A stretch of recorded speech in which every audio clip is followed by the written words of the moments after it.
Hello my wonderful people, welcome back again to our channel Commenters Analyzer TV.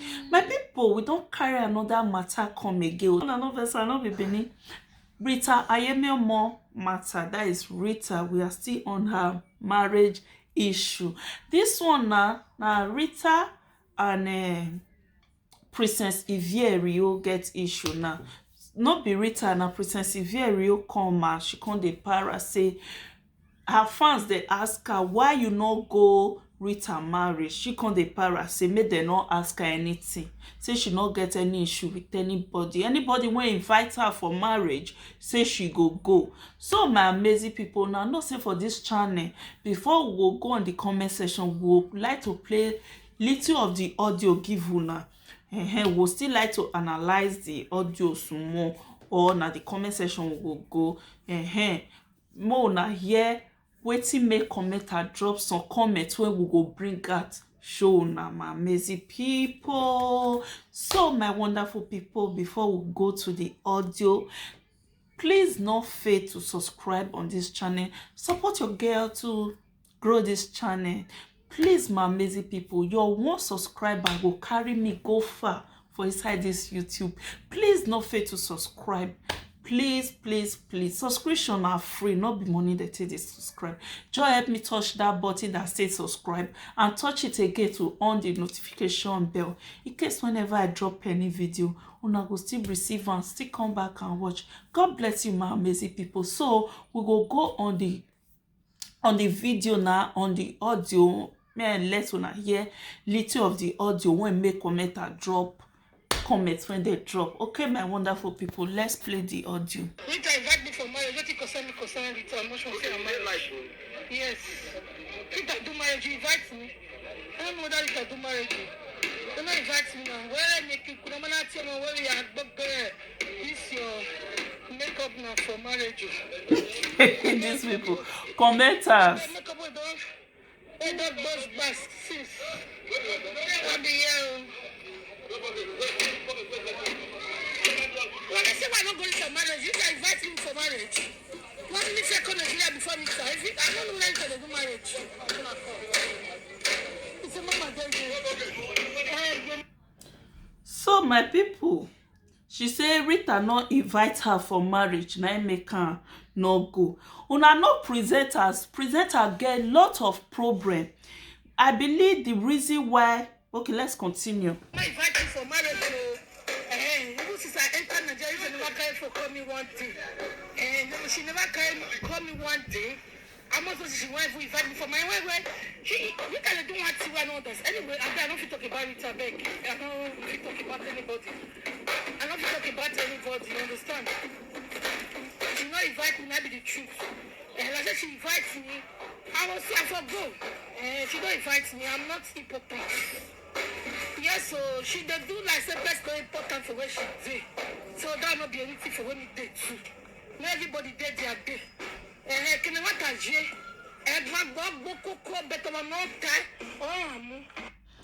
my people, more talk put, because I believe the reason why Rita not invite her, Rita they fear presenters for Facebook. All these Facebook presenters, they be betrayers. Common marriage or na birthday, Rita go for a par that day. Now it can cause katakata that time when they can't take carry. We when be they follow her. We will be they follow Rita. We no know say Rita Nyash is small. Now a par birthday. A pa the Murphy birthday when Rita go. Now they take carry Rita picture come and say Rita gets small nyash. Nowhere when that video not trade. That video trade that period say Rita gets small nyash. They even snap her everywhere when you go for inside social media. Now Rita nyash they come they show they go. It cause big problem. I believe say now it make Rita the fear go say he no want trouble. If he can't invite her na another thing. If they can't still come back again, now another thing now go happen. Me, I don't see anything bad. Maybe she no want crowd for the marriage, or she believe say Princess Ivie they very busy because really since when Princess ivie reach Nigeria, she dey busy. She dey always come live video and she dey show all the projects when she dey do. I believe maybe na that reason make Rita no wan invite her, no wan disturb her, make she for focus on her work, or she dey fear say e no wan make person come corner, they'll come snap him papa, snap him mama, snap her house, do everything. They'll come put for social media tomorrow. They'll start to dey fight each other again. I believe say na im make Rita not invite Princess ivie. Please, my wonderful people, una not fail to drop una all comment the main reason why she not invites the mommy Princess ivie, knowing say Princess ivie dey Nigeria and there be party. I no believe say there be that kind of party, like party, no matter what you go invite her. I no believe say there be that kind of party. At least they talk together. I believe say na waiting 100% say na because of Mommy. Yes, my love. So my people, na my boy or na my baby. So I believe say na im make Rita no gree invite her. So una fit still drop una opinion if una read anything. So let's continue with the audio. More play more of the audio, okay? Marriage, I beg everybody that they beg you. Not get anybody time again. Now my dear, I just anybody no write anybody matter. I just don't know my team. You understand? So. Let's work on Nigeria code, but I don't know where she live in Nigeria herself.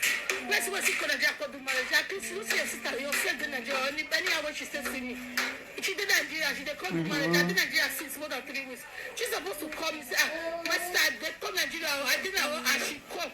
Or before she would do the marriage, she will sit tell me, say, I did do marriage, but tomorrow be my marriage. I was ready to go. I was supposed to say, since Nigeria, this is Nigeria, they go so. Nigeria, they go see Nigeria for them. So my people, what you not think about this video? Say Rita not invite her friend and there be party agree invite her. Now God no, but me believe say Rita they fear because what if it happen that time? What if it happen? I think that was last year. It not too good that period. Everywhere come dey hot because common birthday. I believe say na im make Rita they fear where they don't want wahala again. Say they'll come her party again. They'll come go back to wherever they dey. Wahala will come start. Nyash will they show for social media. That time now they say na Kate do am that time. Na Kate carry go snap Rita bonbon. Come post am for social media say Rita gets small nyash. Come go edit am.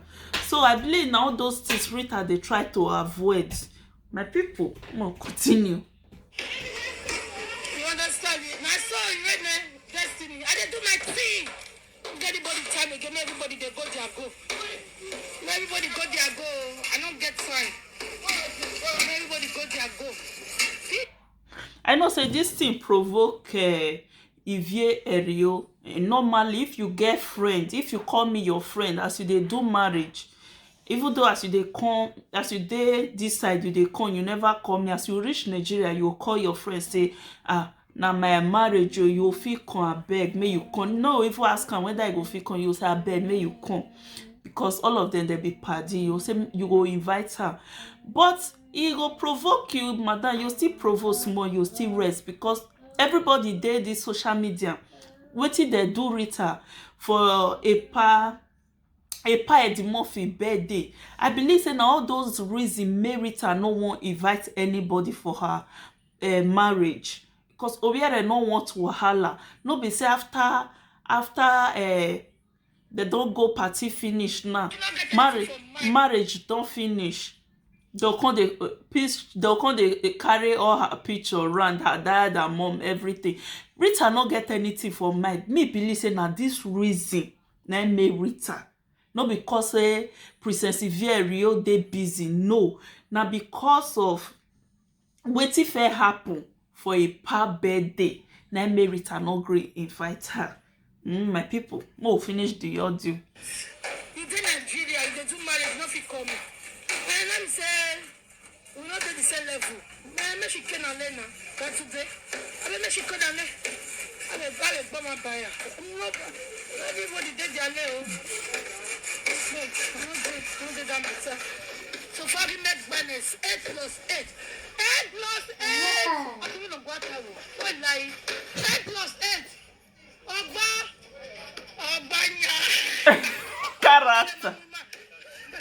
Character. These people funny, man. Amazing people. What you not think about this audio when we just listen to? Please not fail to drop your opinion.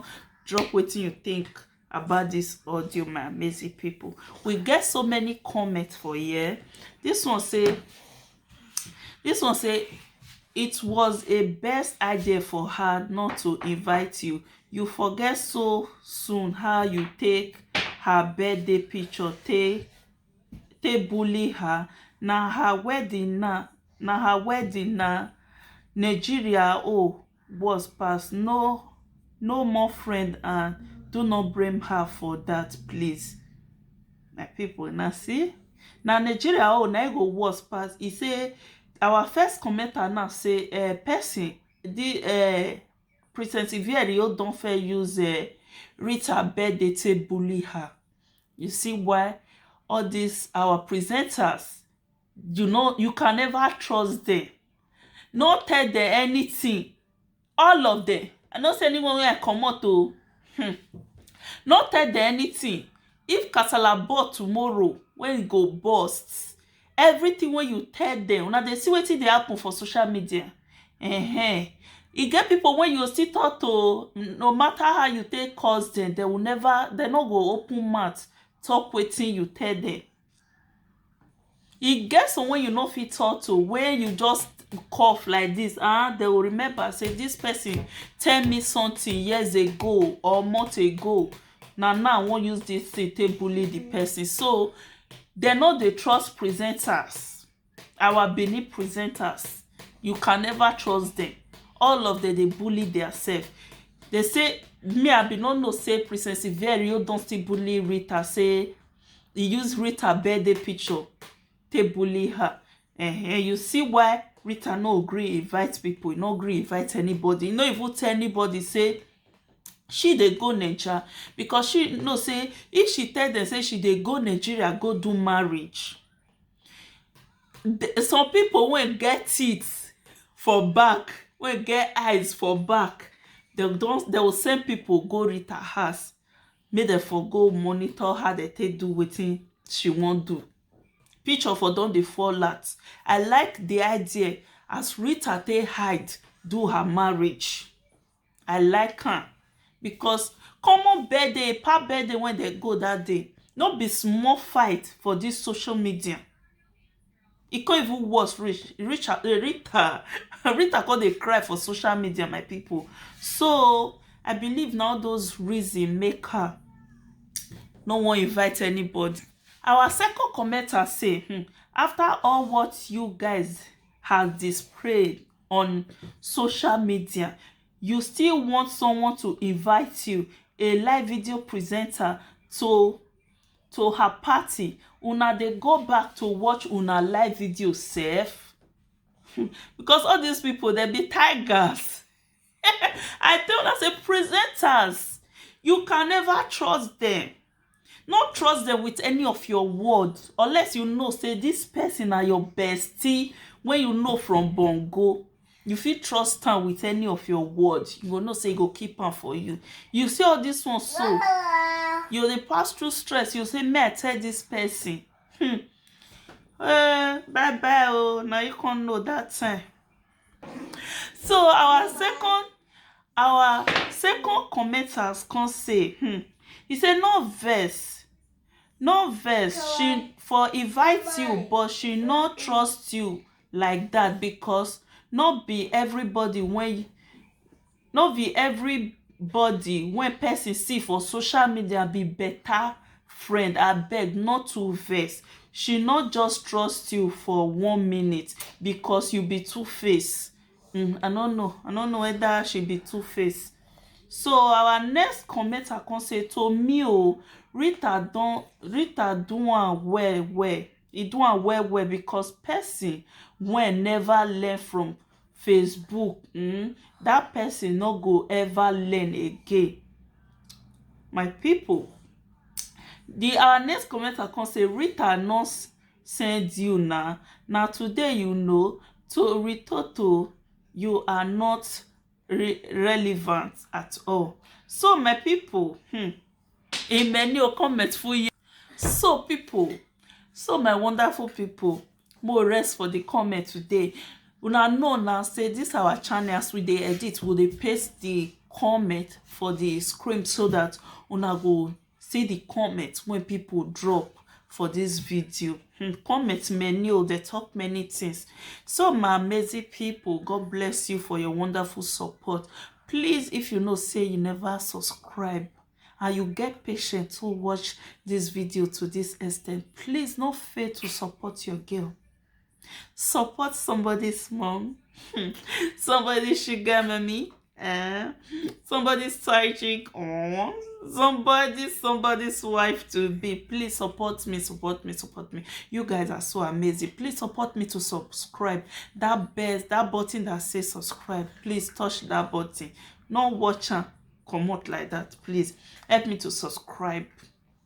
Touch that button that says subscribe, and also touch it again to on the notification bell in case whenever I drop any video now fit still receive am. Abeg, God bless you. Which comment section will go next? Please, my amazing people, no fail to drop any comment section one and one more go next. Okay, see you on my next video. God bless you. Bye. Stay blessed.